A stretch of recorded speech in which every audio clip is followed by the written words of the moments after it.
Selamat siang teman-teman. Lama tidak jumpa teman-teman ya. Gimana kabarnya siang hari ini? Semoga teman-teman sekeluarga ya selalu sehat, bahagia, damai, sejahtera. Ya teman-teman, gimana yang ada tekad, keyakinan untuk kerja ke Jepang? Apakah sampean sudah belajar hari ini?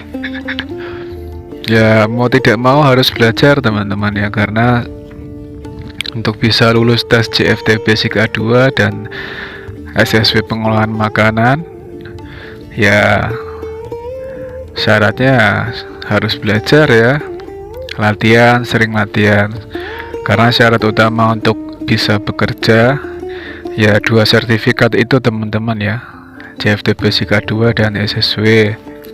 Selebihnya mah tinggal mengikuti interview, tinggal lihat aja yang di YouTube, insya Allah lulus.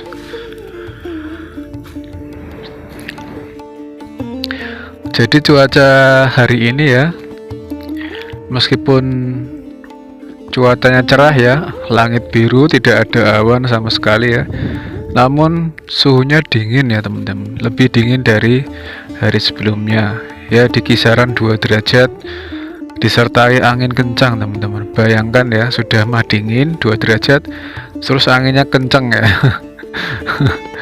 Ya alhamdulillah ya, kerasanya dingin, alhamdulillah. Jadi saya mau menjelaskan ya tentang bagaimana ya caranya supaya bisa menjadi karyawan tetap di Jepang ya. Karena kelebihan karyawan tetap ya nanti gajinya kita ya bisa sama dengan orang Jepang asli. Jadi meskipun sekarang saya Tokute Gino visa kerja, namun karena masih kontrak, gajinya beda ya sama yang orang Jepang asli ya, yang sudah karyawan tetap ya. Kalau orang Jepang yang masih kontrak ya sama kita gajinya, cuman dengan karyawan orang Jepang yang sudah karyawan tetap beda. Nah bagaimana caranya? Nah yang pertama, kalau untuk yang bidang pengolahan kaigo, teman-teman bisa ngikutin ujian negara ya, khusus perawat lansia, namanya Kaigo Fukushishi. Itu kalau tidak salah entah diadakan 5 tahun sekali, kalau nggak salah 5 tahun sekali atau 3 tahun sekali, saya kurang paham ya. Intinya ujian itu diadakan untuk perawat lansia profesional. Nanti kalau sudah lulus itu teman-teman bisa langsung ya menjadi karyawan tetap sebagai kaigo atau perawat lansia dengan upah sama ya, setara dengan perawat lansia yang orang Jepang asli, dengan keuntungan ya bisa bawa keluarga ya ke negara Jepang. Misalkan sampean ada anak istri, bisa tinggal di Jepang. Keuntungannya kalau sudah karyawan tetap seperti itu teman-teman ya. Itu yang pertama. Terus yang kedua, sampean bekerja dengan visa engineering teman-teman ya. Visa engineering atau Gijinkoku, biasanya syaratnya ya JLPT-nya N2, atau kalau sampean sudah lulus kuliah ada ijazah S1 nanti bisa pakai N3, jadi N3 sama S1. Kalau S1 nya nggak ada ya cuma lulusan SMA, nanti pakai sertifikat JLPT N2 seperti itu teman-teman ya. Ya sama kalau Gijinkoku enak ya, visa engineering, sampean begitu keterima kerja ya langsung jadi karyawan tetap ya, nggak usah harus ada ujian negara. Selain itu bisa membawa anak istri ya, keluarga ke tinggal bersama di Jepang ya, begitu. Sama seperti Kaigo Fukushishi ya, perawat lansia yang sudah lolos ujian negara.